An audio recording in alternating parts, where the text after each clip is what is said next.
Strategist, futurist. What are we talking about this week? We are talking about the future of weather, because I think ultimately, if we want to be the change in the world, we have to understand the change happening around us. Okay. And my apologies, I've been saying the future of careers. I don't know why. Every time I see the word future of, in every discussion I've been, the word career has followed it. The future of weather. Why are we talking about the future of weather? Why? I think we really need to start paying attention to that, especially if we start having conversations like, for example, the G20 about climate change. We also need to have a conversation about Geo Engineering. Oh, James Bond stuff. James Bond stuff. Oh, that's Mission Impossible, by the way. Sorry. Okay, anyway. Okay. Tell us. So let me frame it quickly. So if you look at geoengineering, it is the deliberate manipulation of weather and our Earth's climate systems to get specific outcomes. So there's 5 types of geoengineerings that are usually used. The first one is carbon dioxide removal, which is see it as a vacuum cleaner of removing carbon dioxide. That's kind of what trees do.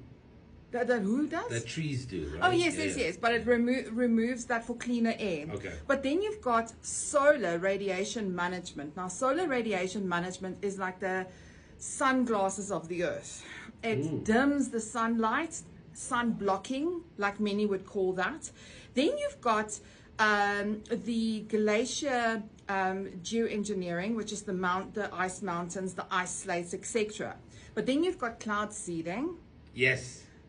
Cloud seeding, is which the one is that caused so much trouble. Is causing so much trouble, and it's that soft nudge to get the rainfall that is required. I mean, like, have you noticed how December was last year? Yes. December, January, and how the weather is right now. And then also... Carmen Murray, are you saying something? Paying attention, that's all. Okay. Marine, then there's also marine geoengineering. Now, I'm bringing this up because we really need to have a conversation around the cause and effects of these unregulated innovations. This is not regulated. Really? No. You mean anybody who's got the technology can decide to make it rain tomorrow? There's not, and also the cause and effect. So I would love for us to have some sort of discussions around what this could potentially mean for us and what questions we as leaders need to start asking when it comes to climate change. Yeah. The first question is, why is it not regulated? If it has such potential to wreak havoc. Yeah. Because I've seen in Dubai, and one of the biggest floodings in Dubai was because of the cloud seeding thing. But they believe, for whatever reason, that, I don't know how to phrase this correctly because I'm not a scientist, but the cloud seeding was done in extreme, was done too much. It was meant to be like, let's say 10%, but it was done at like 50%, so it wouldn't stop raining, and it was massive floods in Dubai. Exactly. So just for the audience, cloud seeding is where they put, I think it's sulfur dioxide into the atmosphere, or silver. I can't remember exactly what it is, but they put into silver. Yeah, they put iodide. I can't remember what it is. Anyway, they put it into the clouds, and that nudges the rain to happen.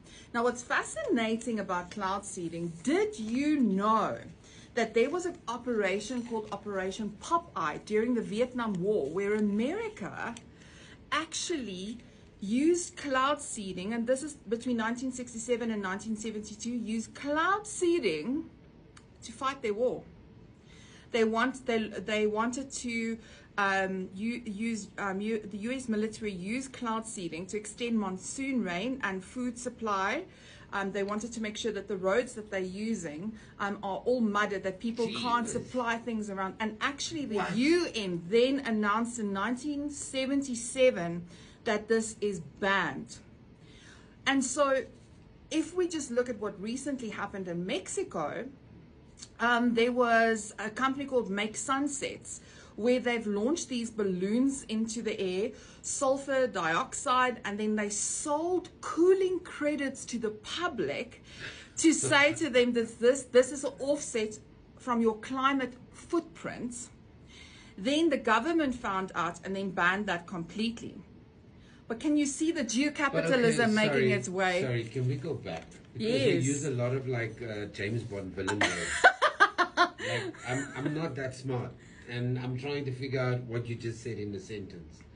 So they sent up these balloons and they sold cooling credits. Yeah, it's very bizarre. It's almost like the emperor with no clothing, or the emperor's clothing. Like, they're selling these credits and nobody can actually justify. So they say, okay, right, to offset your carbon footprint, we'll release sulfur dioxide where you stay. So it'll make it rain. So that your footprint. So it's using almost like climate guilt. What? And people, like, they were offsetting this. What I mean, is like, this? I mean, how crazy is that, right? But anyway, this is why I'm saying this is becoming something that we really have to pay attention to, is regulation around these things that is our living and human ecosystems. You know, the conversation that we should be having is the weather volatility and the impact on food security. Yeah. I'll use a simple example. Last year, our whole December, I think there was one day that it wasn't raining. Our grass was yellow. I couldn't grow my vegetable garden properly because it didn't get enough sun.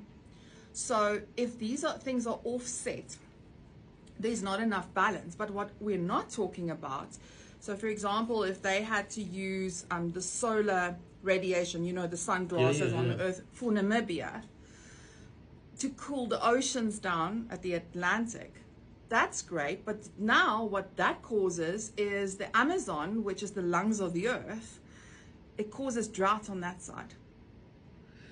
Yeah, you know, so our theme today is the future of weather, right?